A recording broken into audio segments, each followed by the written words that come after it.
Good day, ladies and gentlemen, back with another live. Been a little while. Good to see you all. And if you're wondering, yes, this sweater does have the logo you're thinking of. Thank you to my friend Al Smith, the gas man, for giving this to me. So, the title of this video pertains to this hullabaloo going on about the JD Vance comments about the Ordo amoris, and others have commented on this, especially Taylor Marshall did an excellent job expositing on what Thomas Aquinas has to say about the Ordo amoris, and JD Vance is correct. And sadly, what's coming out of the Vatican seems to be incorrect, which is not very nice, but it is what it is. We've become accustomed to those things in recent years. And this notion of the Good Samaritan is getting thrown about. So for a little backstory, JD Vance is basically saying when it comes to assessing the border and so forth, that it's not really the job of a country to let every migrant in, and we don't have to do, this open-ended thing and care for every disenfranchised person because we have people to care for that are closer to home. And the order of love, the order of charity, the Ordo amoris, basically means that we kind of have to start in the center and work our way out. And, well, the line coming from the liberal theologians is that J.D. Vance doesn't know what he's talking about. The National Catholic Reporter, which I don't read unless I absolutely have to, because I don't even know if it's a form of penance. It's a form of self-torture to read that magazine or that online publication. And the consensus is that J.D. Vance is an idiot, doesn't know what he's talking about, blah, blah, blah, blah, blah. And there's a little article from, there's a little piece in an article from the Reporter that I wanted to share with you because it's illustrative of this mentality. So I'm just going to bring this up here. So talking about this whole J.D. Vance thing, this author at the National Catholic Reporter stated, Pope Francis also offered a paragraph of catechesis to Vice President J.D. Vance, whose foray into medieval theology was sophomoric. Now, I just want to pause before we continue there. Medieval theology. I hate that term. It's funny. When my book, Terror of Demons, was released in 2020, I was still a teacher in a Catholic school board. And I have some friends and acquaintances who were privy to some conversations that were going on with the trustees and the board, what to do with me, because I was such a problem for writing this book. And I was told that the board had a theologian from the local seminary college read the book. And the seminary theologian basically said, well, it is Catholic. It's not heretical, as if this school board was even concerned with heresy, because that's all they taught. It isn't heretical, but it's medieval Catholic theology. I hate when I hear that term, medieval theology. This is a classic, epithet cast at Catholics who believe Catholicism, because it's not as if it's medieval theology, it's just theology. And some of the greatest theologians happen to be from that time span, but it's just theology. Anyway, so in any event, they call it hillbilly theology, was this author. The Pope wasn't having it. And this is what Pope Francis said. Christian love is not a concentric expansion of interests that little by little extend to other persons and groups. In other words, the human person is not a mere individual, relatively expansive, with some philanthropic feelings. I don't really know what Pope Francis means by that. I'm actually confused by what that means. I don't mean that as an insult. I just don't know what that means. The true Ordo amoris that must be promoted is that which we discover by meditating constantly on the parable of the Good Samaritan. That is, by meditating on the love that builds a fraternity open to all without exception. So, Pope Francis is essentially saying that this notion that is common in these medieval theological groups of American politics is not really in keeping what the church truly believes in the Ordo amoris, which was a term basically first coined by Augustine, and then Aquinas and others have talked about it at length. And really, as Pope Francis says, we know the Ordo amoris by looking at the parable of the Good Samaritan. And it is love that builds a fraternity open to all without exception. Well, as is classic with Pope Francis's words, nothing he says there is a heresy. It's just strange and kind of vague. What does he mean by fraternity? What does he mean by open to all? Does it mean a fraternity or a kinship that's found in the mystical body of Christ, which is achieved through baptism? I don't know. He doesn't say that. He doesn't say otherwise. Open to all, does it mean, no matter what, you're part of this thing and it doesn't really matter? I don't know. Doesn't say that, doesn't say otherwise. But it is interesting that he mentions the Good Samaritan, because we're going to go over the wisdom of the church fathers on that to see if really anyone's understanding what that parable has been taken to mean historically. And this portion of the article continues, and it says, Bishop Barron's Word on Fire. And I read the article at Bishop Barron's Word on Fire, and I am not a fan of the new theology or the theological persuasion of the Word on Fire milieu, but I will say that they did an excellent job, and it is an excellent article, so I recommend people read it because they did a very good job. Published a defense. Defense is spelled with a C, by the way. And if America does take over my country, I will still be spelling defense with a C. So, sorry, not sorry, as the kids say. Mangling the Ordo amoris. The defense, like the original, failed utterly to grasp the fact that in the faces of the poor and the suffering, we encounter the face of Christ. Otherwise, there has been a discarnation, and the church's belief that it is the body of Christ has no meaning. This statement is very vague. I don't understand how you get from understanding the Ordo amoris differently than someone else to now saying Christ isn't God and the mystical body of Christ has no meaning. I don't know how. I mean, I wrote the book on modernism, which is coming out April the 15th, but I still have a hard time understanding the liberal mind. I don't know. It seems kind of, I don't know, it's broken to me. But anyway, so let's go, let's break this down here. So there is wisdom on the Good Samaritan. And by the way, when we're done this short sort of theological, biblical exegesis, we'll talk about Q&A. So if you do have questions, please put them in the comment section, and I'll do my best to answer them.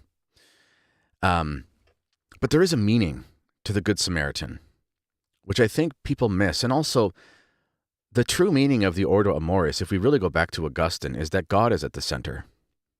God is where the order of our love exists and begins. And in that sense, it really is a concentric circle, because God is at the center, and then outwardly we expand from there based on our state in life. And that's a pretty basic concept. So JD Vance is correct on that. And Pope Francis doesn't deny what Augustine says or Aquinas says explicitly, at least in that paragraph. But he does seem to confuse what it actually means. And as we'll see in the breakdown of the Good Samaritan according to the Church Fathers, it's not about human fraternity. It's about the sacraments, and it's about the forgiveness of sins. It's about the priesthood. And it's a very profound, wonderful passage in the Bible. And I don't think most people understand the allegorical meaning. What's funny, though, is that we're going to go to Cornelius a Lapide in a minute to look at what the fathers say. And he considers it a historical story in the sense that the references to Jericho and things like that are actually references to things that happen at that time. So it's not just a made-up thing. There is a deep meaning. We'll go over more of that. But in any event, before we do that, I do want to bring your attention to Real Estate for Life. I've partnered with Real Estate for Life because I know that many of us, due to economic circumstances, growing families, I know a lot of my audience are a similar age to me in their 30s and 40s, building families and so forth. And you got to think about where you're going to live, moving to somewhere with good schools, good church, that sort of thing. Or you just have to expand because God's blessing you with children. And that's a wonderful thing. You need more bedrooms or whatever. It's a very nerve-wracking thing, buying a house. It can be a perilous thing. You can be scammed. You have somebody who's really not really telling you the truth because they want to get a nice fat commission check. If you can work with somebody who shares your faith, it's just a nice starting point. So I never do partnerships with anyone trying to sell something or promote something that I don't agree with. And everyone at some point is going to have to use a real estate agent, an accountant, or something like that. And so I really support free Real Estate for Life. And click the link in the description area, and if they ask who sent you, just say it was me. And thank you for that. So thank you to Real Estate for Life. Go to realestateforlife.org. The link for that is down below. Okay, so what is the actual understanding of the Church Fathers on the Good Samaritan? So here is the commentary of Cornelius a Lapide. If you don't know who Cornelius a Lapide is, Cornelius a Lapide is probably the best biblical theologian or biblical commentator in the last 1,000 years. If you wanted to find the hands-on best sort of study Bible, so to speak, you'd really want to pick up his work. It's not available in one volume. It's expansive amounts of volume, and you can find it online. I don't know where you could find a print version. Maybe you could, but it'd probably be like, 12, 15 books or something. Another great one is, of course, the Catena Aurea by Thomas Aquinas, but Lapides is actually in some ways a little better as far as something to read because he sort of synthesizes it rather than just placing what the Church Fathers say, and I find it very fascinating. So he talks about the Good Samaritan parable from the Bible, and we should probably just read that parable here briefly. So you find that in the Gospel of Luke chapter 10, and we'll start at where Jesus is giving his answer to some people who are questioning him. And it says, "And Jesus answering said, A certain man went down from Jerusalem to Jericho and fell among robbers, who also stripped him, and having wounded him went away, leaving him half dead. And it chanced that a certain priest went down the same way, and seeing him passed by. In like manner also a Levite, when he was near the place and saw him, passed by. But a certain Samaritan, being on his journey, came near him, and seeing him was moved with compassion, and going up to him bound up his wounds, pouring in oil and wine, and setting him upon his own beast, brought him to an inn, and took care of him. And the next day he took out 2 pence, and gave to the host, and said, Take care of him, and whatsoever thou shalt spend over and above, I, at my return, will repay thee." That's the classic Good Samaritan. And of course, you've heard of this verse before, and be a good Samaritan, help out those in need. And for sure, that is definitely one of the meanings. The bishops who are worried about the change in policy by the American government, they're not wrong in the sense of compassion. The people are suffering. I don't care what you think about politics and borders and stuff. When people are at the point where they feel like they have to escape because things are so desperate, that person needs help, And as a Christian, if someone's in your vicinity, we of course should try to help someone. The main problem, though, with the way that so many of these liberal Catholics and liberal Catholic bishops have been criticizing these changes in policy and have been trumpeting this sort of migrant mentality, this open border mentality, is that they're really falling into the same spirit as the heresy of Americanism. It doesn't mean it's a heresy to be an American, but it's a heresy that was coined by Pope Leo XIII, or described by him, I should say. And I believe the document he talks about is called Testamentum Benevolentum. I'm pretty sure, but don't quote me on that, but I think it's that one. What's the crux of that heresy? The heresy is it's conduct over creed. It's a Masonic mentality. It's this notion that it's activity over spirituality. Whereas that's the inverse of the order that we're supposed to have as Catholics. If you look at the works of mercy, for example, we have the spiritual works of mercy and we have the corporal works of mercy. The spiritual works of mercy are higher and have a higher precedence. The corporal works of mercy are lower and have a lower precedent. This is because the spiritual is higher. God is higher. God is more important than physical things. Heaven and earth shall pass away, but my word will not pass away, as Christ tells us. So, when we are thinking about caring for the poor, the first thing that is most important is the spiritual life. Secondarily, it is the physical, material life. This is why, historically, the church sending missionaries all over the world, when they would send missionaries to somewhere like Canada, New France, or Latin America, modern-day Mexico, things like that, they would send priests. And these priests definitely had skills to help people, but they didn't send them as charity organizations. It wasn't like the United Way or Doctors Without Borders and stuff. For all the good work that those people may do in the lives of people, helping them with drinking water and stuff, those are all great things. But that wasn't the primary focus. The primary focus was, first, we must bring the gospel. We must bring the teachings of Christ. We must bring the mercy of God and the sacraments to heal the wounds of the people that have been afflicted on them by original sin and their persistence in paganism. That is the church's approach to dealing with those who are disenfranchised. That has gone out of fashion. And today it's all about drinking water and whatever, and those things are good, but they won't save your soul, and the salvation of a soul is more important. And the undermining of sovereignty of nations is in some ways an attack on the teachings of the church and on the spiritual life, because it's an affront against the 10 Commandments. The first 3 commandments are about God. If you think about it, I am the Lord your God, etc. Do not take the name of the Lord in vain, and keep holy the Sabbath. The 4th commandment is about honoring your father and your mother.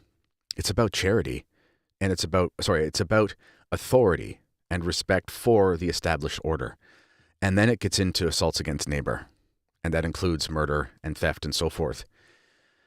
The primacy of God in the spiritual life, the primacy of God in the order of love and charity, and the respect of the structures that are the guiding principles and ordering foundations for your environment are higher even than care for neighbor if we are having to put them at odds with one another. JD Vance said in one of his responses to the critics, and he said, honestly, who thinks that a father is supposed to have the same amount of affection or care as much for someone 1,000 miles away versus the children sleeping in his own home? And that's just true. That's just common sense. It doesn't mean you don't have love for somebody who's disenfranchised somewhere else. It just means that charity starts in the home. And that's where it starts. And a nation is a large home. Okay, so let's go to what the actual church fathers have to say about this. So this is the verse from the scriptures. I'm going to bring up the commentary here. So when we look at this is Cornelius A. Lapide. You can find this at catholicapologetics.info. If you just Google Cornelius A. Lapide, so Cornelius is spelled the way you would think, and then A as an initial, and then Lapide, Lapide, commentary. You can probably find it at catholicapologetics.info. It's very interesting. It gives us some information here. So where is it? Okay.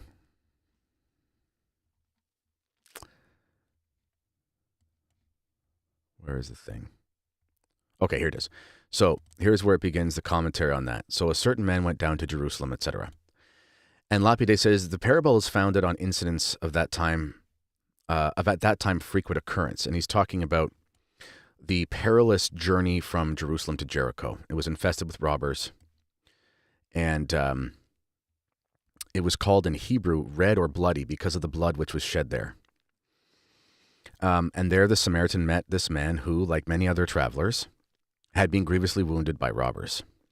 So this is referring to a real place. Then it says, which stripped him of his raiment and wounded him, and departed, leaving him half dead. Lapide says, stripped him of his raiment, money, and all that he had, and left him half dead by the wayside, where he would have died of his wounds had no one come to succor him. For it is the custom of robbers, in order to avoid detection, to murder their victims. And by chance there came down a certain priest that way, and when he saw him, he passed on the other side. And Lapide says, the priest, terrified at his appearance, turned away from him and went by on the other side. Christ here draws attention to the perversity of the priests of that day, who were zealous in carrying out all the outward observances of the law, but were utterly wanting in true religion and in showing mercy and pity. For this priest left his fellow countryman and neighbor in his distress without even a word of consolation or comfort. I would like to just make a little parallel there. Lapide is telling us the hypocrisy is not only in the fact that he walks by, but in the fact that it's his own countrymen and he walks by. If Pope Francis is asking us to meditate on the Good Samaritan parable, which is a good idea, we should all meditate on the scriptures, of course. It's telling us that the hypocrisy is found in the priest. For this priest who left, and it says, for this priest left his fellow countryman and neighbor in his distress without even a word of consolation or comfort. The Good Samaritan is not just about helping strangers. It's a castigation or a chastisement on those who walk by their neighbors and don't help them. Think of all of the problems going on in our societies. I was just down in Port Huron, Michigan yesterday with my family. We live about an hour from the border. We'll go down there shopping and stuff sometimes. I do appreciate the American tobacco prices, I can't lie. And Port Huron is not a terrible place. It's kind of a middle class, but there's some kind of sketchy parts. And you can't go anywhere in America, any city, without seeing some places where the living conditions are really bad. So if Pope Francis is concerned, or if the bishops are concerned, or if the Vatican is concerned that JD Vance and others are not understanding where our love is supposed to be, where our charity is supposed to be,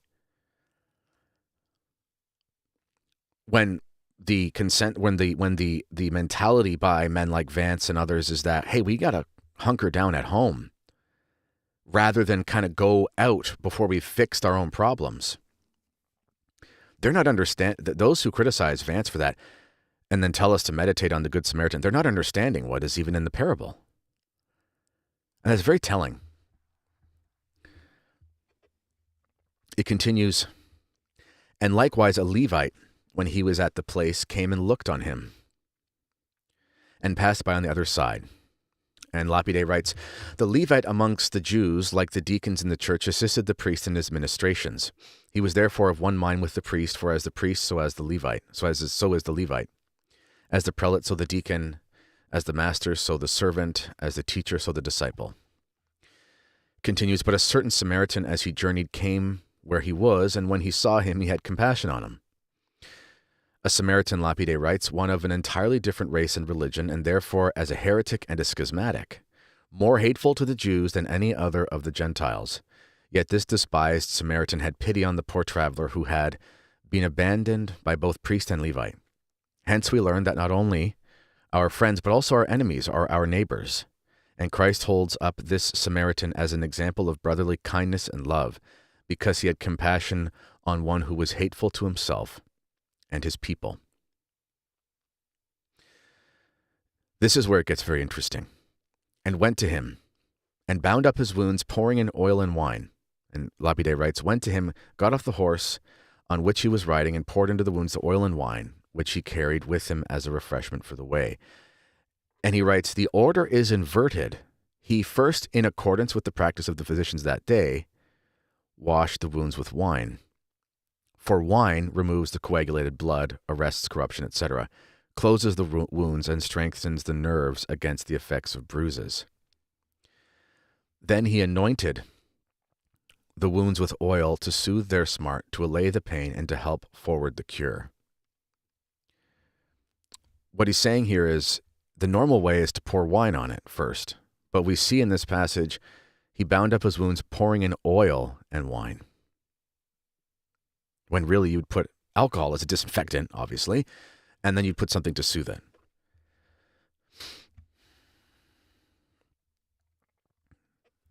And he has St. Gregory the Great, who says, by wine one may understand the gnawings of conscience, by oil the healing influences of religion, and so mildness must be mingled with severity, if we would heal the wounds of the soul and rescue sinners from the power of sin. St. Chrysostom considers the wine to be the blood of the passion, and the oil the unction wherewith we are anointed. Now here is where I think it gets really fascinating. I'm just going to skip down. And this is sort of Lapide putting together the thoughts of the church fathers on the meaning of this. And I think it's wonderful. And remember, I'll do some Q&A when this is done. So please feel free. Thank you, Our Lady of Fatima podcast. Yes, go Bills. Okay. All right, so this is really fascinating. I remember hearing this a few years ago, and it blew my mind. So I really hope that you would pay attention, because I am happy that Pope Francis has said, meditate on the Good Samaritan parable, because I think we could all learn a lot. This is what Lapide says when he puts together the wisdom of the fathers. The traveler is Adam wounded, and all but dead in trespasses and sins. For Adam went from Jerusalem to Jericho, when he fell from grace into the power of Satan. For the thieves are the evil spirits who tempted Adam and Eve to sin, and corrupted the souls of all with the lust of concupiscence. The priest and Levite represent the ancient law, which was unable to remedy the consequences of Adam's fall. The Samaritan is Christ, by whom men are rescued from sin and promised salvation. The beast is his human nature, to which the divine is united, and on which it is carried and borne. The inn is the church, which receives all believers. The wine is the blood of Christ, by which we are cleansed from sin. The oil represents his mercy and pity. The host, who is the head of the inn, i.e. of the church, is St. Peter. Here also Origen more particularly. A certain preacher thus interprets the parable. The man who went down from Jerusalem is Adam. Jerusalem is paradise. Jericho is the world. The thieves are the powers which are against us. The priest is the law. The Levite the prophets. The Samaritan is Christ. The beast whereon he sat, the body of the Lord, i.e. his humanity. The inn, the church. By the 2 pieces of money we may understand the Father and the Son, and by the host the head of the church. Him to whom its governance is committed. The return of the Samaritan is the second coming of the Lord. Lapide continues, again, the fathers and theologians teach from this parable that Adam was stripped of those gifts and good things which were of grace, but wounded in those things which were of nature, not indeed in his nature pure and incorrupt. For nature is the same after sin as before, but in his nature established by grace, cleansed and renewed by justification imputed by God. For in a nature of this kind all the appetites and passions, as well as the lust of concupiscence, are subjected to the understanding, so that a man does not wish or desire anything but that which is right. For deprived through sin of original justification, we experience in ourselves, unwittingly the contrary to our will, evil desires. This is the wound which nature has received. The true meaning of the Good Samaritan parable is about the salvation given to us by Christ.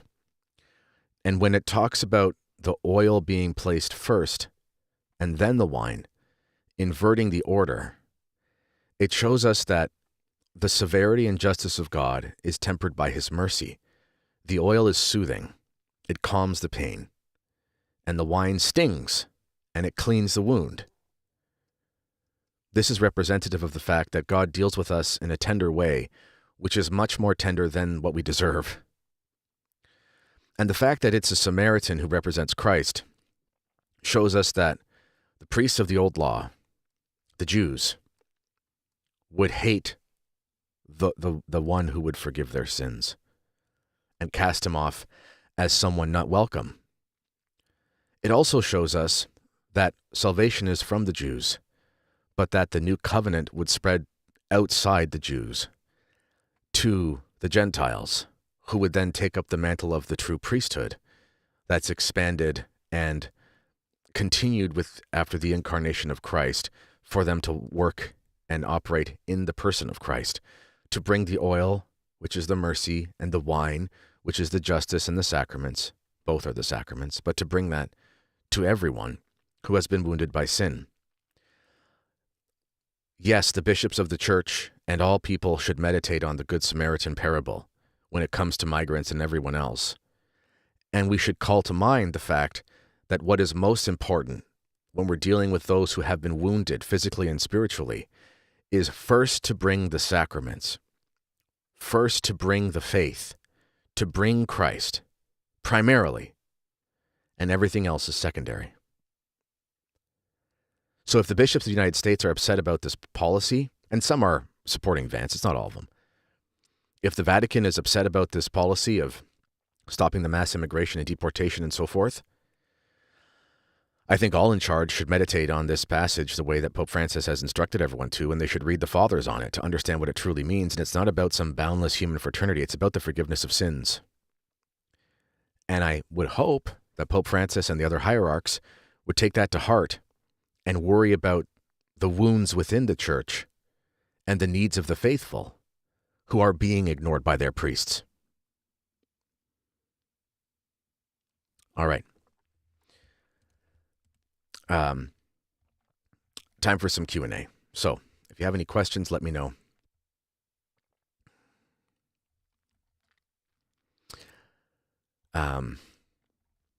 We're just talking about the Good Samaritan parable. And if you haven't been following it, Pope Francis has criticized, and so have the Vatican and so forth, the push to stop mass migration.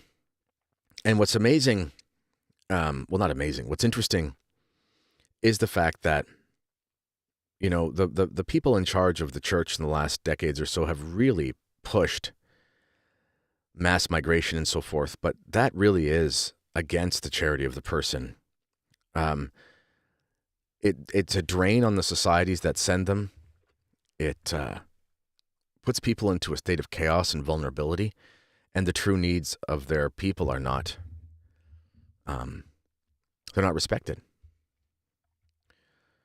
All right. Anyone have any questions? If there's no questions, I'm going to have to end the stream because that's all I had to talk about. Thank you for your comments. Here's a good one. Do you think the next pope will be American? Personally, no. How many American cardinals are there? Cardinal Burke, and then some super liberals like Supich, McElroy. Is Gregory one? Cardinal Wuerl. Personally, I don't really think that we're going to get a great pope, like a great pope, next time. I still think we're about 40 years off from having a healthy church.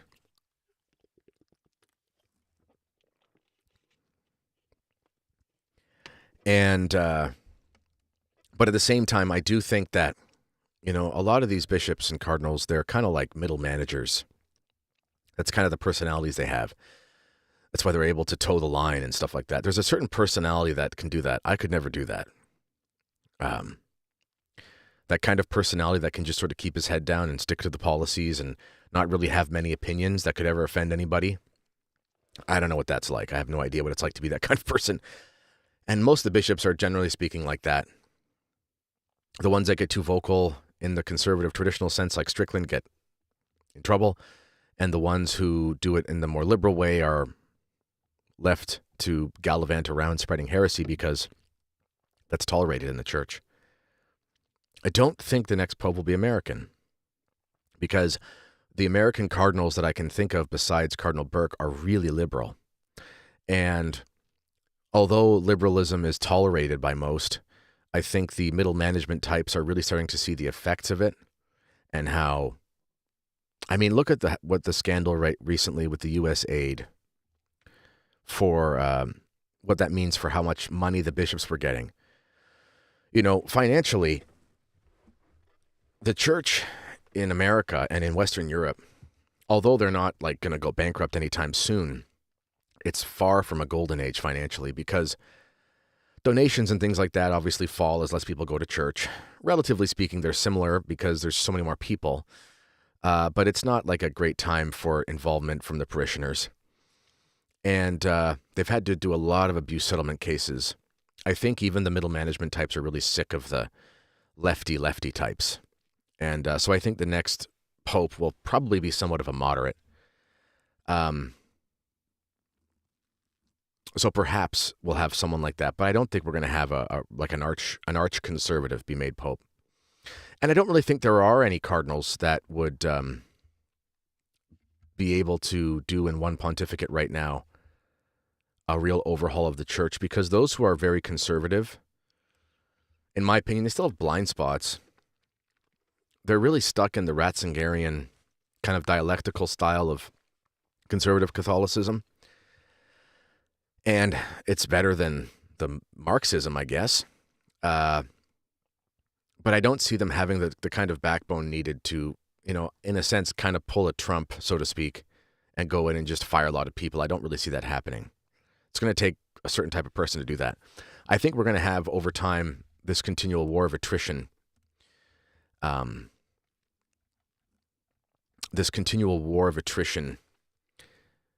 Where, I have a priest friend in the SSPX, and he gets messages from young seminarians and stuff, or in the Novus Ordo, or young priests who've been ordained and have found tradition and stuff, and they can't stand the Second Vatican Council. Like, that generation really is dying. And I think over time we're just going to see this continual war of attrition, and it's kind of like you see this decay of the present zeitgeist, and then eventually you have this fulcrum that switches over. And at that point, it'll be safe probably for someone who's very much a traditionalist-minded person to do something a little bit more drastic, because it's kind of like you cut your losses at that point because the spirit of the age has changed. I think it'll be something like that.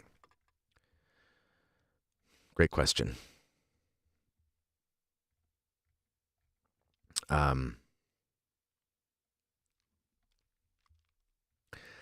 right. There's another question here.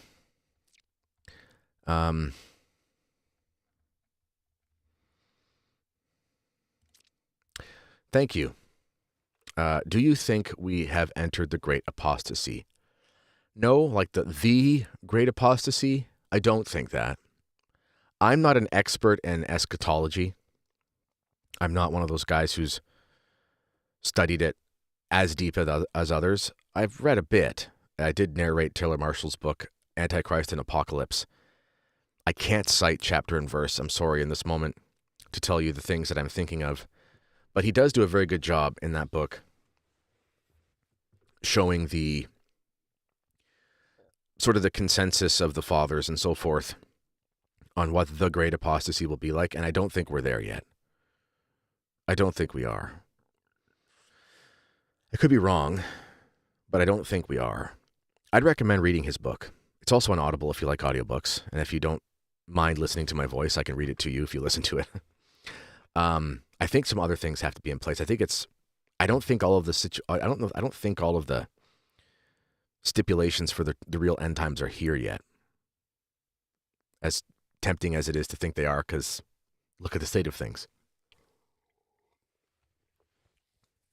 The one problem with having to coffee when you have a mustache is your mustache. And that is a picture of my wife and I on there, by the way. Happy Valentine's Day to all the married couples. Other questions here? Let me see.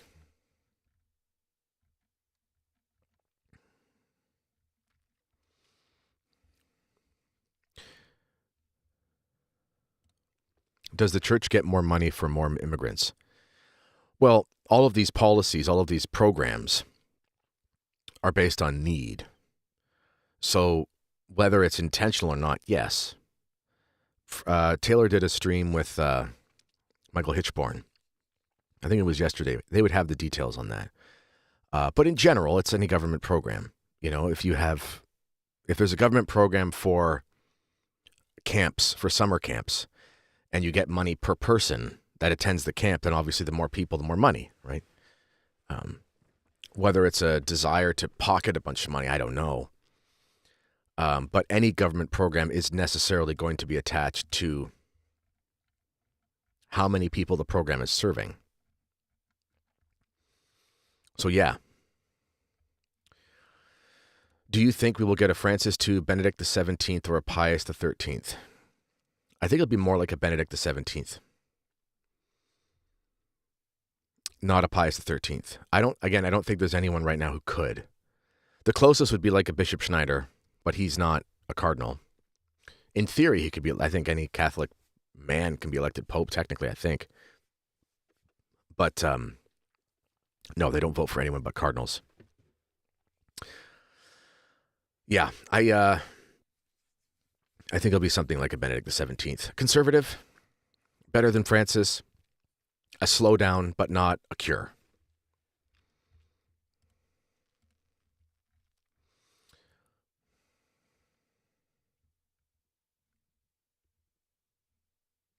This is a good question. Do you ever worry about being wrong on the SSPX question? I get anxiety thinking that what if I die and it turns out I was wrong and God is mad at me and sends me to hell for being disobedient? Oh, well, I would say I think the question is formed in a way that's got a misunderstanding to it. As it stands in 2025, you can go to the SSPX for sacraments, so that's not really a disobedience thing. So I don't think there has to be a worry there. I'm personally not worried. I'm not worried about being wrong on the SSPX question because not that it's impossible for me or anyone to be incorrect, but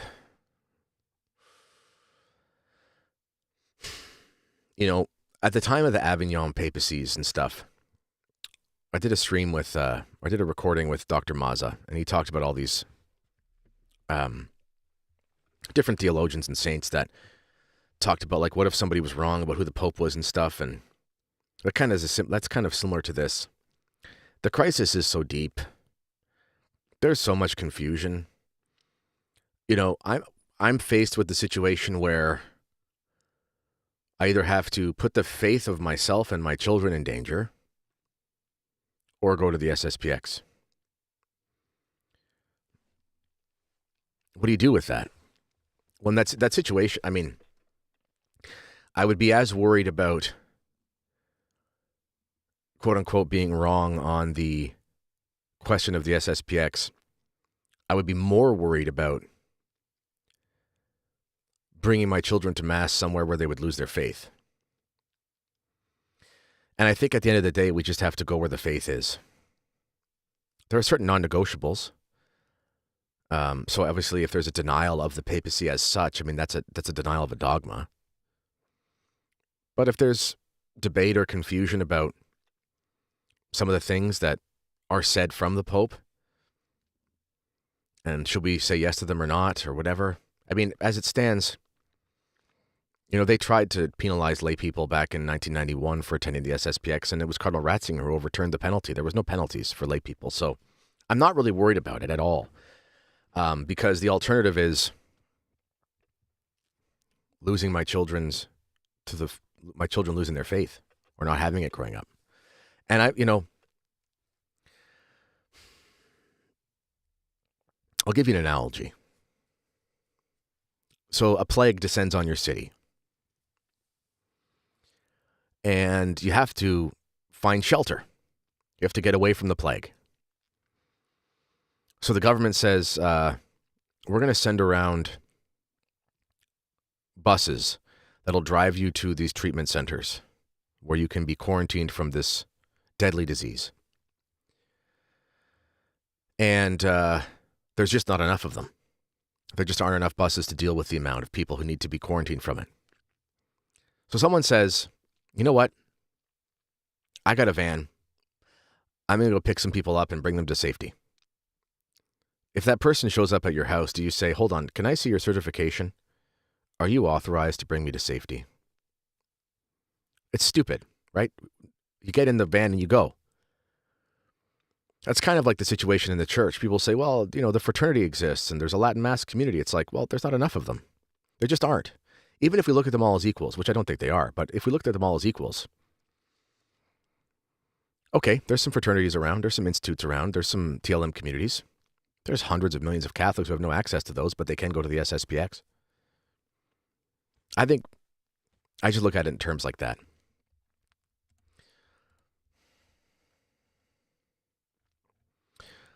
All right. Good question, though.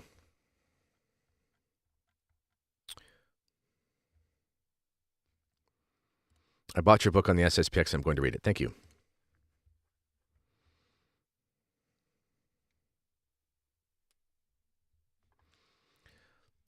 This person says, it's a part one. So this is one of those commentators who's going to tell me everything he knows and why I'm wrong.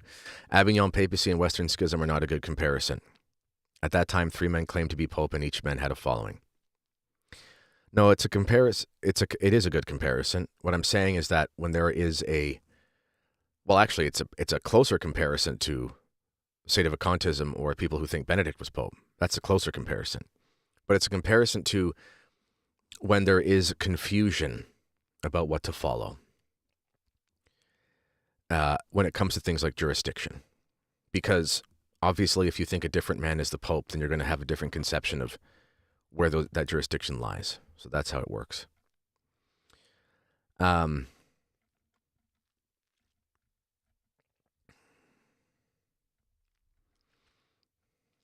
John B. says, I like Cardinal Francis Leo from Toronto for Pope. Could be too young, though. You know what? I don't really know a ton about him. I know that he's been good on the pro-life stuff here in Canada, but he replaced Cardinal Collins, who was relatively conservative. He was kind of like a Bishop Woulette, kind of like a... Who was the Philadelphia bishop who retired? Cardinal. I can't remember his name. Pretty conservative. Definitely better than the alternative. I do know that the Toronto Diocese is very kind to the SSPX, which is nice. That's another thing as well, the person who asked me about the SSPX thing.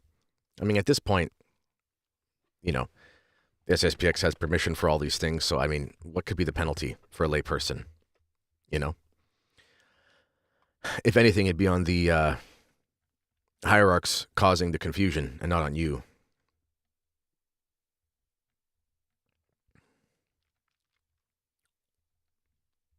Oh, this is good. Great question. What angles or references can be used to keep fellow Catholics from going too extreme, one way or another? Tradition and devotion to Holy Mother Church type of balance. Okay. This is a great question. And I'm really passionate about this type of stream of thought. So thank you very much. Reminisce logic. Reminisce? Is it? I don't know. Reminisce? Whatever. So yeah.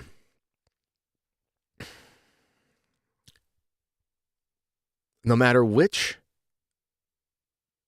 path you choose to take during this crisis, there are going to be some unanswerables.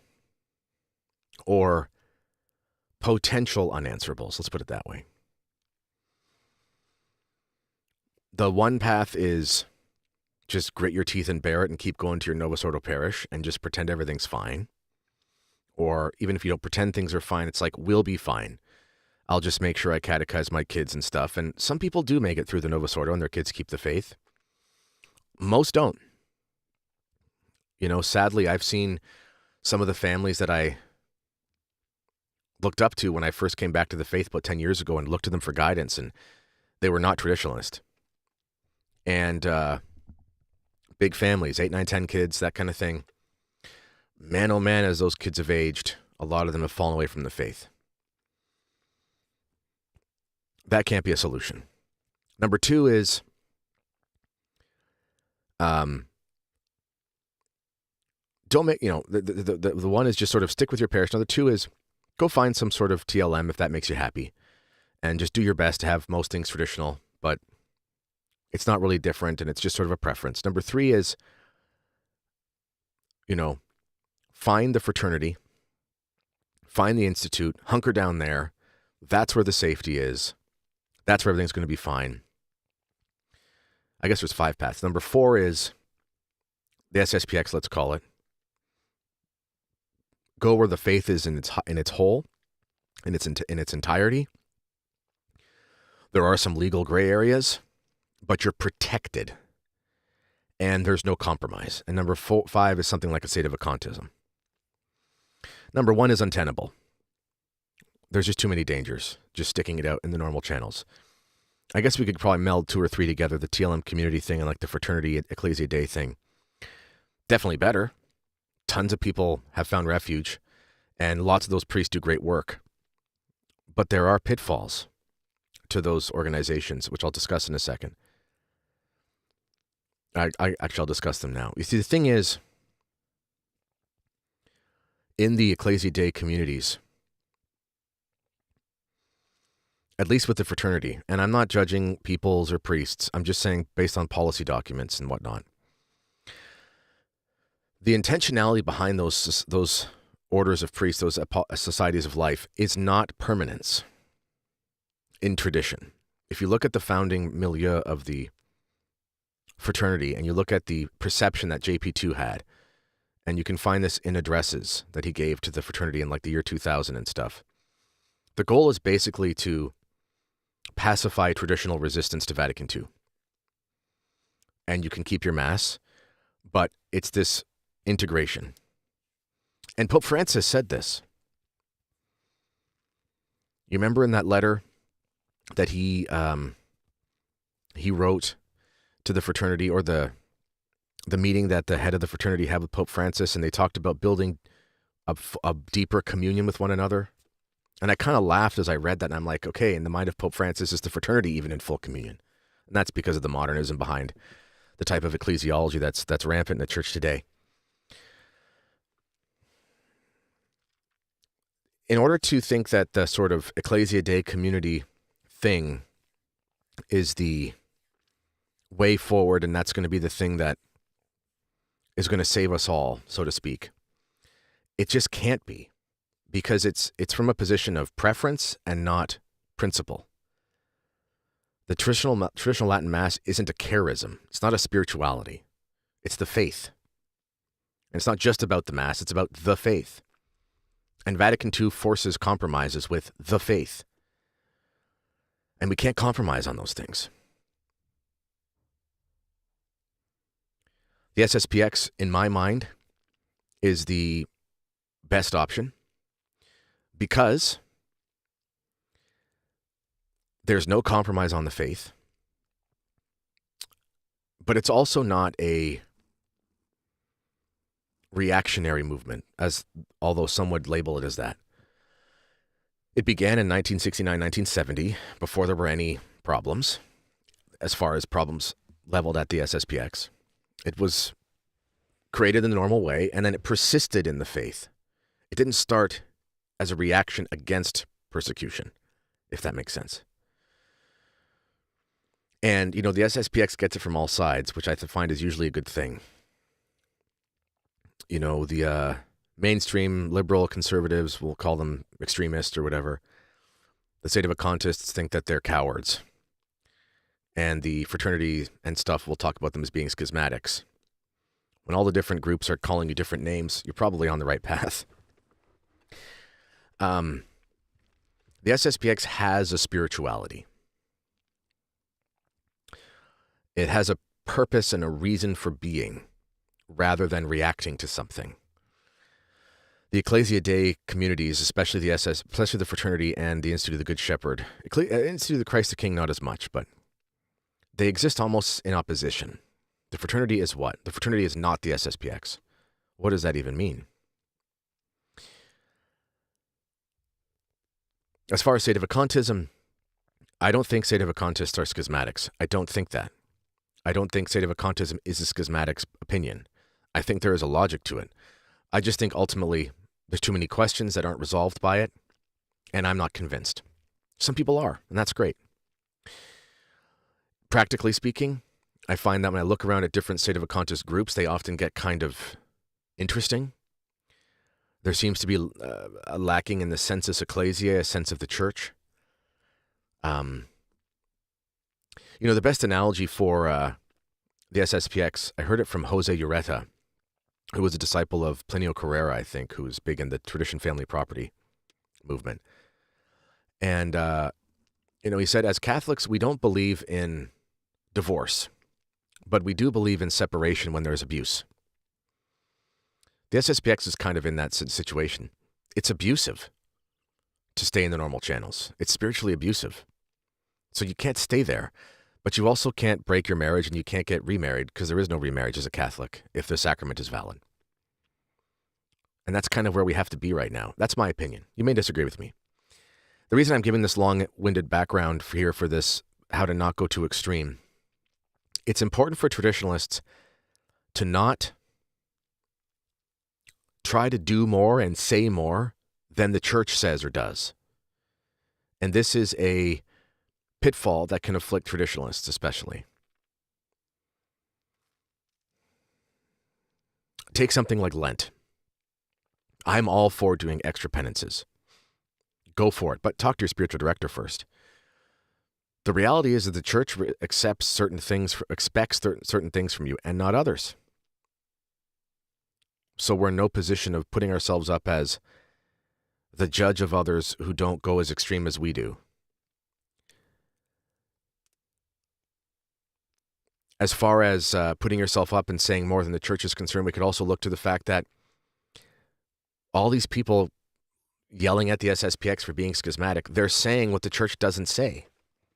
That's dangerous.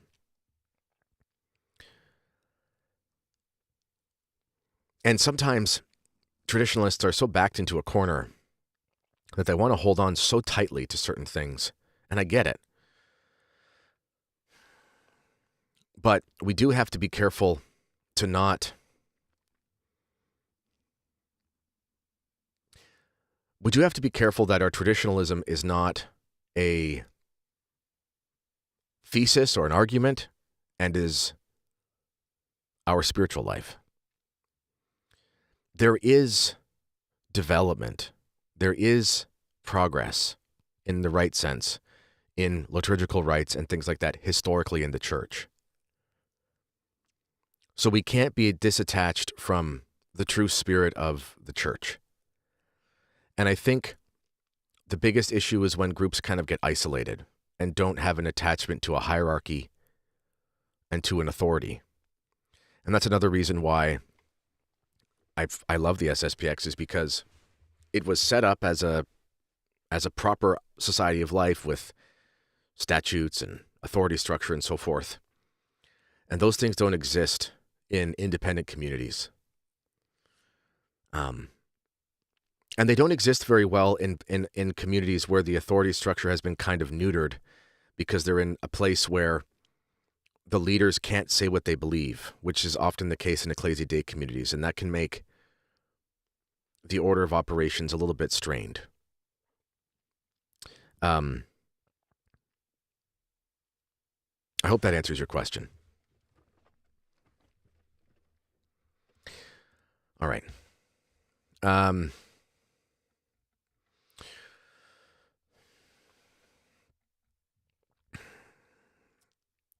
What are your thoughts on Catholic Eastern rites? I've never been to one. There aren't many around me.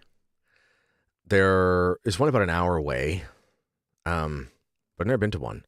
I have friends who are Byzantine. They're great.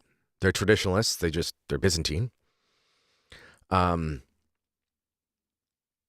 of the smartest commentators tend to be Eastern Rite, I've found. A lot of these guys who debate the papacy really well tend to be Eastern Rite. I think they're up against it because a lot of their family members and stuff are even Orthodox, because there are a lot of families where it's kind of a mix. Byzantines and Greeks, Orthodox and so forth. I don't know if you meant Eastern rites or Easter rites. If you meant Easter rites, like Holy Week, I do think a strong argument could be made that the 55 Holy Week, but the pre-55 is stronger. But I also don't think the 55 as such, when you go to it, I don't think it's... I mean, I've only ever gone to that. I've never gone to the pre-55. The SSPX says the 55, so they say the traditional prayer for the Jews and those sorts of things, but there are some changes in scheduling. I pretty much follow my Father Lassant's Missal, which was written before 55, and it's got 90% of it in there. I'm not really certain about what all the hullabaloo is. I get what in liturgical scholarship and stuff, when they say the 55 reform was used as a Trojan horse for the Novus Ordo, I understand that. And the revisions to the prayer for the Jews after 55 are probably the most egregious thing. But historically, lay people did not attend the Easter rites, the Holy Week rites, as much as we do now. You know, at Easter time, you'd go to Good Friday, probably just the Stations of the Cross, especially if you have children. And we should also say, this goes back to another question you had about not getting too extreme. When you first discover tradition, you kind of make everything an obligation for yourself. Like, we have to go to everything in Holy Week. And you talk to trads who've been in it for 10 years, 20 years, and they've had a bunch of kids and stuff. And after 3 or 4 years, they kind of stopped going to as many things. Here's the thing. The church does not have those as days of obligation, and they weren't before. Good Friday is not a holy day of obligation. Holy Thursday is not a holy day of obligation. Easter is. There's a reason for that. They're not obligations.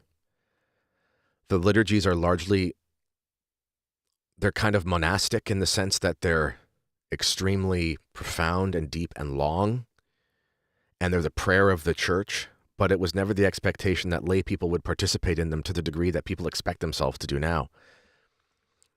And there's a little, I was talking to some trads that were in it for a long time, and I was talking about how hard it was to go to all the Holy Week stuff, because you're little kids and it's like 3 hours and you're fasting and, it's late at night or whatever, and it's crying, and you can't pray while you're there with your kids. It's impossible. It's like, what are you doing there?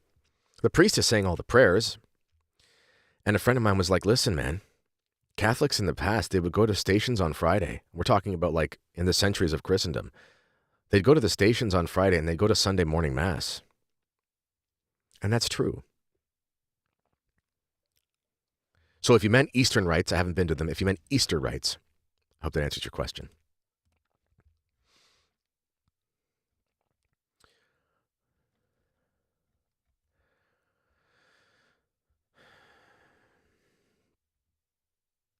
You're right, Chapeau.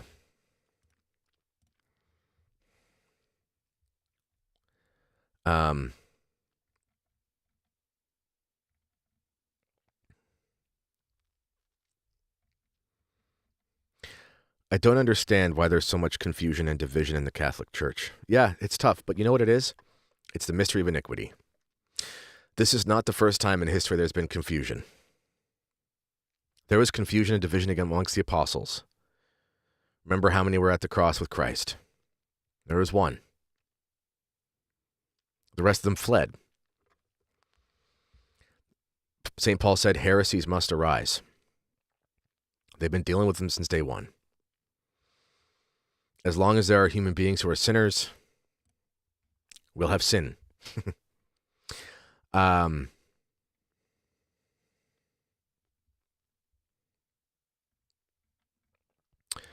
Okay, another question. There was one that I wanted to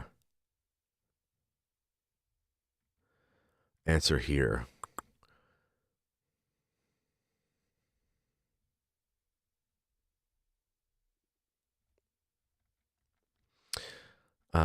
Where was it? Okay, this is a good one.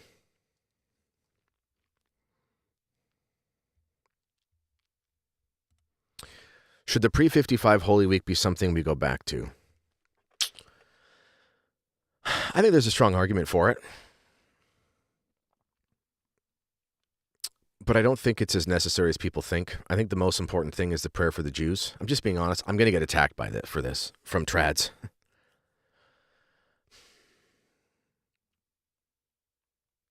Hindsight is 2020, and the 55 Holy Week reform. People will call it Bunini's Holy Week. It wasn't Bunini's Holy Week. He didn't make the whole week. He was part of a commission, and many were. Like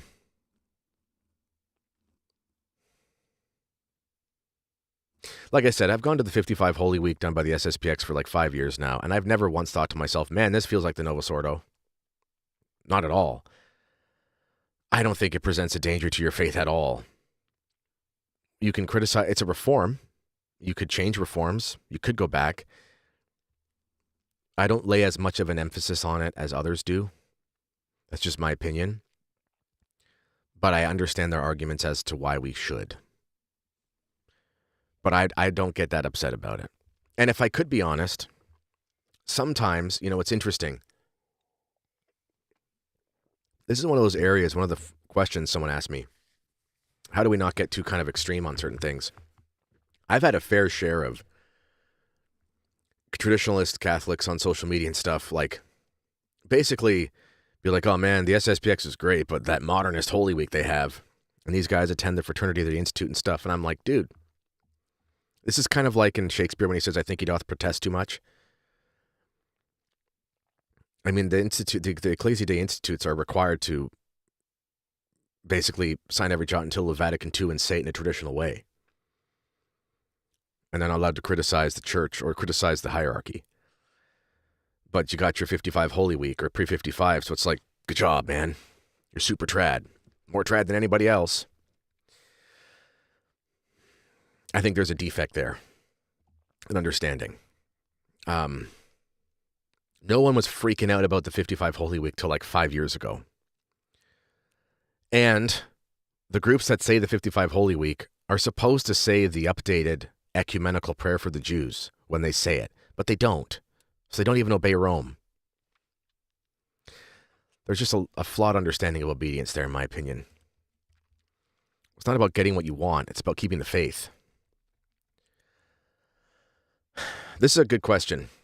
Should we avoid active participation receiving the Eucharist when at a sedevacantist Mass? I'm going to give you my personal opinion. I don't think sedevacantists are schismatics. I personally wouldn't go to a sedevacantist Mass for my Sunday obligation. Here's why. That being said, yeah, I wouldn't. Now, the reason is not because I think it's impossible they're correct. The reason is because the sedevacantist communities tend to preach against the SSPX the hardest, like the fraternity tends to do. And I don't want to go anywhere where there's a chance that I'm going to be hearing a bunch of gobbledygook about the place I go to church, if I'm being honest. You know, out in Edmonton, for example, the fraternity is notorious for preaching against the SSPX in Calgary. Post Falls is the same thing. Coeur d'Alene or wherever the chapel is. And I don't want to go somewhere. I don't even know why they're preaching about that. So I wouldn't go just because, to be honest, I think that's kind of scandalous. Also, there are two types of schism. As I said, I don't believe sedes are schismatic as such. I do think that there is a risk of schism in a horizontal sense. Schism is refusal of submission to the Roman pontiff. And the Latin term means in total, detractatio. Schism is also the refusal of communion with other members of the church. And I find this mentality both in some Ecclesia Dei communities and in the sedes, who both look at the SSPX as like non-Catholic. If the priest prays for the Pope, if the priest prays for the bishop, if the priest is validly ordained, if the priest is not excommunicated, he's incommunicated. All of the arguments against the society are psychological and not theological. Even in the fraternity, there's a recent set in the last couple of years that have come out in France. They make the same arguments against the SSPX that the online Pope-splainers make. You know, they have this crypto, sedevacantist, psychological mentality. They're blah, blah, blah, blah, blah. These are all arguments about someone's interior life that no one can know unless they tell you. They're like, it's like voodoo arguments. I really know what you're thinking. No, you don't. If you go to Mass in the Catholic Church, you are communing with the SSPX. Just like you're communing with anyone, anywhere, who's Catholic. So if you refuse to go to a Mass where it's Catholic, you run the risk of that horizontal schism. It's the refusal of communion with members of the church. That doesn't mean you have to go to the same place for Mass. That's a Eucharistic ecclesiology, which is an emphasis that's very common in the East. But it's not the dogmatic way we understand communion in the church. So I wouldn't attend a sedevacantist Mass for a Sunday obligation for those reasons. But you have to make that choice yourself.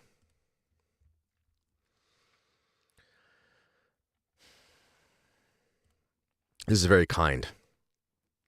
You are a gift to the faith, Kennedy. I like the way you explain things. I love everything, what the SSPX is all about and what it stands for.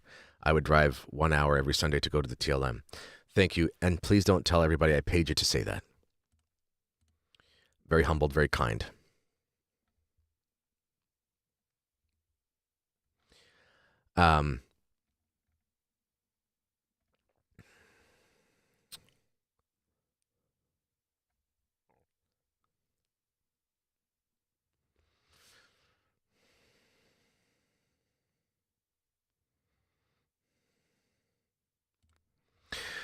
As a convert, I expected faithful obedience to be the norm Instead, dissension, division, and rebellion seem rampant, at least from trad podcasters and their audiences. It's a very subtle way to insult me. Obedience is a virtue. Compliance is not obedience. St. Paul says the highest of these is charity. Faith, hope, and charity. The highest of these is charity. Obedience is a subset of the virtue of justice. It's not a subset of the virtue of charity. It isn't the highest virtue. Faith and hope and charity are higher than justice because they're theological virtues. The four cardinal virtues can be supernaturalized. They're infused with grace because of the faith, because of the sanctifying grace. Thus, we have a supernatural prudence, a supernatural temperance, and so forth. But the highest of these is charity. True charity is found in the love of souls. True charity is found in the outpouring of God's love on the cross, which is for the love of souls. One of the reasons why I've always resisted the claims that the SSPX is schismatics, one of the strongest reasons is because I have experience spending time with SSPX priests who are in mission territory. And I'm talking about the type of mission territory where there are no Catholic priests. Muslim countries in Asia, where it's illegal to be Catholic. And these men go into these countries dressed in plain clothes as engineers or whatever other profession they can work there as with a visa. And they go there to places to bring the sacraments and to baptize children, to perform funerals in secret, to catechize, to witness marriages, and they risk their lives and imprisonment to do so. And the church is sending nobody else there. The highest of these is charity. And you demonstrate charity by your love of souls. Schismatics don't do that. They just don't. The Russian Orthodox are not sending missionaries to Malaysia. The SSPX is. The highest of these is charity. I agree with you, but obedience, if it is proper, has to be oriented to God. The scriptures tell us that at certain points we must obey God over man. But it's usually pretty rare that we're struck with this crisis of obeying a superior would mean disobeying God, but it does happen. But we must understand that the highest of these is charity. So I agree with you, but that's what you have to do.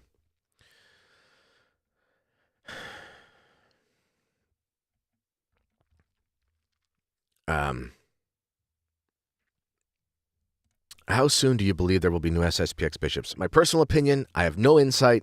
Literally, this is just me off the top of my head. I think it'll be this summer. I think. Might not be. My opinion on this means nothing. This SSPX hoodie I'm wearing is not a sign of my official status with the SSPX. I still don't work for the society. I think they like it better that way. I think this summer. You know, at Bishop Tissier's funeral,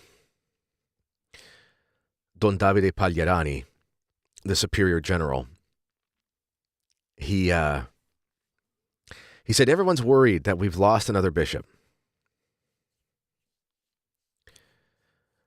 And he said, we haven't lost another bishop.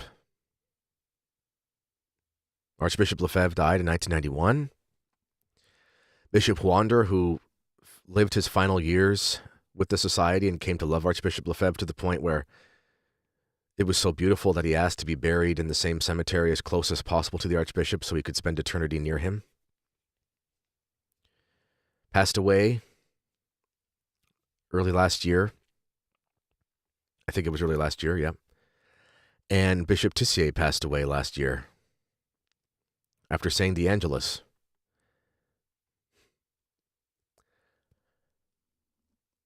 The society has not lost bishops. The bishops are just in another place where their prayers are more efficacious. Providence will protect the SSPX if it is a work of God. And I think at this point we can say that it is. And practically speaking, I do think that they will have bishops relatively soon. I think this summer, that's traditionally when they do the ordinations of priests, and the consecrations of bishops are around then. So it would make sense. My also prediction is that they'll be approved, weirdly enough.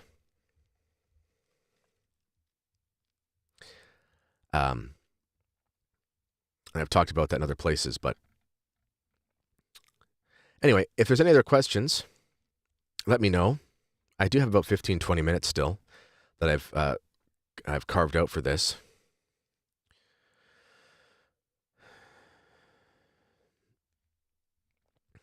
Catholic Crusader says his pastor told him that our wicked time is worse than Noah's and Sodom and Gomorrah's time. And remember the chastisements God sent in those times. Yep. God also said he would never send a flood again. But we have a more serious chastisement than they had in Sodom and Gomorrah. We have bad priests. St. John Eudes said that the worst chastisement that God could send would be bad priests. The conciliar revolution, the spread of modernism, the destruction of the liturgy, is the greatest chastisement that could ever befall the church. Until the end times, I guess. A flood kills the body, but heresy kills the soul. It'd be one thing to be in Christendom and a bunch of people in your country are sinning and doing unnatural things, and an earthquake swallows your village up. But you're Catholics. And if you're in a state of grace, to die is gain. It's quite another thing to have a bleeding out, an infestation of spiritual disease that warps minds of the faithful and the priests and brings souls to perdition without them even knowing it. It would be a mercy if God were to send a natural disaster right now. It's something to think about.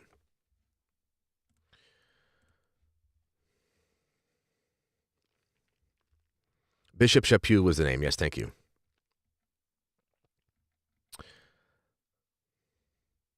Do you know of any SSPX prison ministry? The masses offered in prison I've experienced in volunteering are done very badly. The prisoners could be transformed having access to the traditional faith. I actually don't know of any, in Canada at least.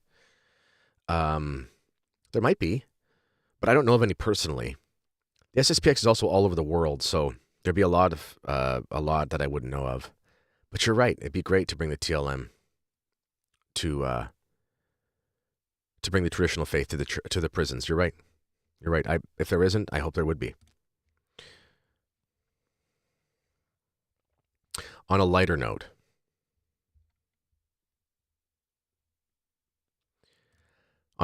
do they actually have papaya in Canada? I always thought tropical fruit would be much harder to find in the north. They do have papaya. I don't like papaya. Long before I wrote my book on the charismatic renewal, I don't like papaya. I know some people do. I don't like it. And we're talking about my work in my book, Charismania. The link to my book should be underneath if you're interested. It's funny what you say about I thought it would be hard for tropical fruit to be found in Canada. So with all the threats of the tariffs and stuff, there was a hilarious, it's an inside joke if you're a Canadian, but there was a guy who tweeted or whatever it was some social media thing that was posted and reposted or whatever. And he was saying, I'm not worried about these tariffs. I was born for this. He's like, I was born before the NAFTA, North American Free Trade Agreement. Before that, and he said, what did he say? He said something like, I didn't see an orange until I was 14 years old or something. Back in the day, it was actually really tough to get that stuff because there were tariffs. There were always tariffs before. When you read the history of, this is why I'm not as worried as some. I'm being honest. When you read the history, Canadian history and American history about the relations between the two countries, it's all tariffs. Tariff, tariff, tariff, tariff. You know, my kids are learning Canadian history. And one of the things they were reading, my wife was reading it to them, was how back in the sort of settlement times of like the places like the Dakotas and things like that, there were tariffs or taxes for American cattle ranchers who wanted to have their cattle graze on Canadian soil. And there was this like long-standing smuggling operation where they would, because it's such an expansive border, and they would do their best to bring their cattle to these areas out in like the prairies of Canada and have them graze over there and not have to pay the tax and stuff. The tariff stuff's been going on forever. But yeah, the tropical fruit thing used to be a lot harder to find here, for sure. Funny enough, there are some lots of Canadian greenhouses that do it now. So you can, not that that's as good as the fresh wild stuff, but you can find it that way.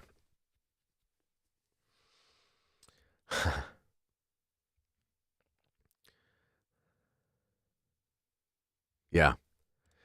Jem from a monastic priest, he said to read the early church fathers, you will find they encountered many similar issues we face now. Yep. Read about the Arian crisis. It's not as simple as it sounds in a history book. They were dealing with that for like 200 years. Good point. Start practicing your Pledge of Allegiance, Kennedy. You'll be singing Star Spangled Banner before you know it. You know, we could daydream for a minute. What would it be like if Canada became a state? I don't think it'd become a state. I actually just don't think that would be wise for America to do, just as a jurisdiction. It'd be kind of silly. I could see Canada becoming a territory, like Puerto Rico. The state thing, I mean, Canada would have to, like, we already have like 13, we have 10 provinces and 3 territories. There'd have to be some sort of realignment.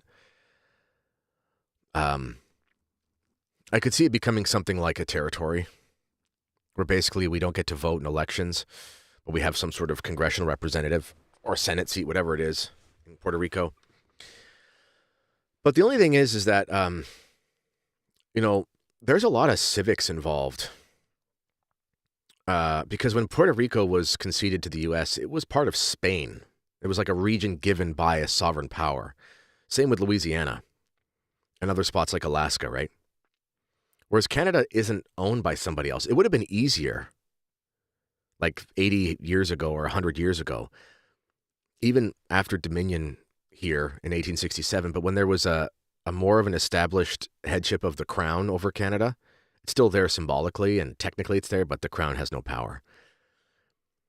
It would have been easier then to concede it as a part of the British Empire. But to do it now, I really don't know what the path would be. Like, the thing is, like, unless they're going to use force, which if America wanted to do it by force, they could do it in 5 minutes. I've always said that, you know, if America wants to take over Canada, it's as simple as call the prime minister, say, we have, because I think, you know, it's like we have like 5,000 of this type of tank or something, and America has like 550,000. Like, it's not even close. We have a strong military pound for pound. We've always been a very good military that way, but we just don't have the size, you know. And they could just call the prime minister and say, we're going to be there at noon. We're crossing the border in 10 minutes with all of our military, or whatever we have, which is 10 times what you have. And we're going to take over Canada, so you have till 12 o'clock. I mean, it'd be over. There wouldn't be a single shot fired. There'd be no point. I love my country. There'd be no way that I'm taking up arms against an invading American army. It's a suicide mission. It's like so stupid. It would just be over. And that is what it is. Unless they do something like that, you know, Trump says he's going to coerce, and I know he says a lot, but when he said he's going to do it by economic force, the thing is, it would still have to be some sort of agreement unless they're going to use military force. I don't even know what that agreement could be as far as how you separate and whatever. Maybe if you wanted to economically destroy our country over like 10 years to the point where people were just desperate and public perception changed. Because the thing is, what sucks about what Trump's doing right now, if I'm being honest, is it's galvanizing the liberals. You see, politics are fickle. You know that song in the La Bohème by Puccini, La Donna è mobile, dun, dun, dun, dun, dun, dun, dun, dun, dun, dun, dun, that opera? La Donna è mobile. Da, da. It means woman is fickle. Woman is fickle. Her emotions change. Sorry, ladies, but they do. And most of the voters for the Liberals are women. But Trudeau getting to like stand up, and his successor will probably be another guy in the next month or so. But Trudeau getting to quote unquote stand up to Trump is making his popularity rise in Canada. Not to the point where they'll beat the Conservatives, but if the election was called like 2 months ago, it would have been the biggest landslide in Canadian history. It'll still be a pretty big landslide. It would have been like Reagan's style landslide in like 84 whenever he won even California. It would have been like that. But now, people are fickle, and they're freaked out about becoming America. And Trudeau is saying strong words that he has no strength in him, but he's saying the words, and his approval is rising. If Trump wants to help Canada, he's got to stop, because the last thing we need is for people to forget about the last 10 years of Trudeau and whatever. I've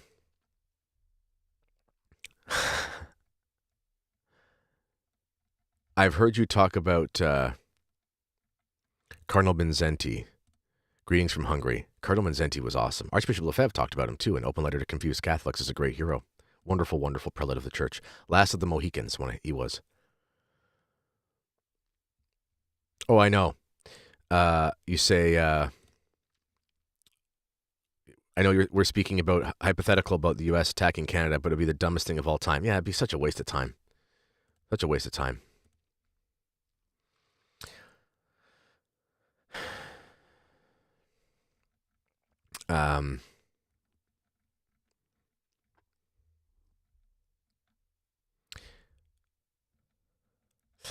You know what? Are you of British ancestry? Would you ever visit Europe? Sono cittadino italiano. I'm an Italian citizen. I inherited my father's last name, but my mother is an Italian immigrant. And yes, on my father's side, I'm British. But it's like 100 years ago or more. But all of the bloodlines on my father's side are from England. Yes. Very Canadian in that sense. A lot of extra U's in our spelling compared to American English. And I would visit Europe. I love Europe. I was in England last year. I was in Ireland last year. And I was in Italy. You know what? England felt like home. I'm 36. I'm old enough that I remember the sort of postmodern diversity times of Canada. And going to London, England felt like going home. It made me realize how English the Canada was that I grew up in, and I felt so at peace. I know there's problems in England. There's problems everywhere. But I remember telling my wife, I said, if we ever had to get out of Dodge, we would be so happy in England. We love royal stuff and tea. There's a coffee right now, but we love all that stuff. And yeah, I love England. I love England. I love Ireland too, but I have no personal connection to it. And I love Italy as well. But I know my wife, she loved it when she visited with me, but she doesn't speak the language. She doesn't have any attachment. I'd be happy there, but it'd be a huge culture shock for my wife and children. So if we had to go anywhere, I'd honestly be England. I love that place. I absolutely adore that country. There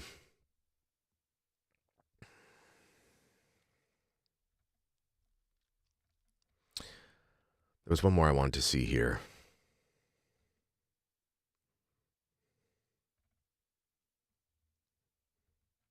Canada is the new Puerto Rico. Bueno, hablo español. Somos el nuevo Puerto Rico. Está bien. Although I have to say it in French. Nous sommes la nouvelle... on s'appelle Puerto Riche. Comment dit-on en français? Je ne sais pas.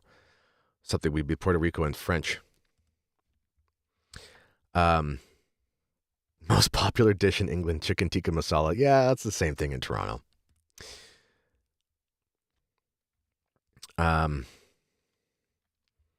Okay, a couple more questions and I got to go. This is fun. I love it when you guys show up. What are your thoughts on the Ontario election? Ontario politics suck. Doug Ford, our premier, is a bloody communist, but he's a big business communist, so Conservatives vote for him. Doug Ford benefits from the weakness, the frailty of his opposition as much as he does from his own self. That man is the worst. But he's the best of the worst amongst the worst group of thieves you could imagine in our politics in Ontario. So for Americans, he's like a Mitt Romney. So that explains it.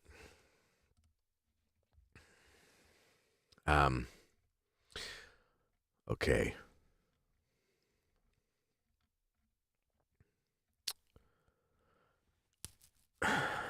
Any more questions I might have missed?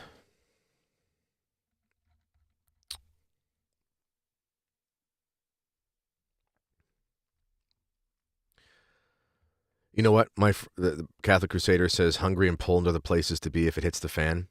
My buddy who's Polish just got back from Poland, and he lived there last year, and he said it's really going downhill quick.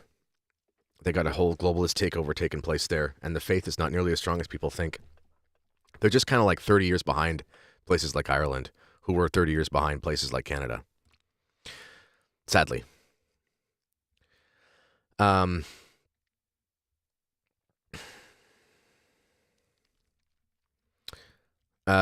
Last question I'll answer. What are your thoughts on Bishop Williamson? Honestly, I gave a speech at our men's conference, and I'll put the speech online the next week or two. Although the camera cut out for like the last 6 minutes of the speech, the SD card was full or something.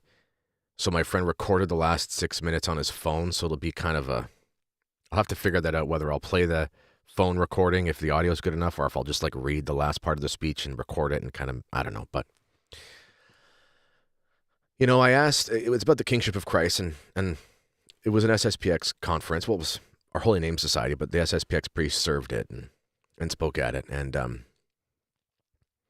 I said, you know, obviously there's controversy around Bishop Williamson, but he was a genius. He was really smart. And I think he loved our Lord deeply. I don't agree with his opinions about the SSPX later in his life. I just don't. But this crisis is so bad that I just think we all deserve a lot of grace and understanding. And I hope he's in heaven or in purgatory. I believe he died as a loyal son of the church. I know people would disagree with me, but I think he was sincere in what he did, and he did reject sedevacantism as well, for example, and that's it. I think he died a Catholic, and I think he did his best to serve the church with every fiber of his being. That's what I think he believed. I believe he believed he was doing. I think at times he did a really great job doing that. And that's all I have to say. All right, I said one last question, but if there's one more, I can do one more. All right, that's it. All right. God bless you all. And check out Real Estate for Life if you need to move or sell your house. It's a real estate agent like anybody else, but they set you up with a dealer, with an agent who shares your faith. So it makes business a lot better. And you're supporting Catholics by doing so. And isn't that great? All right, my friends. This has been Mere Tradition with Kennedy Hall. Until next time, God bless you all.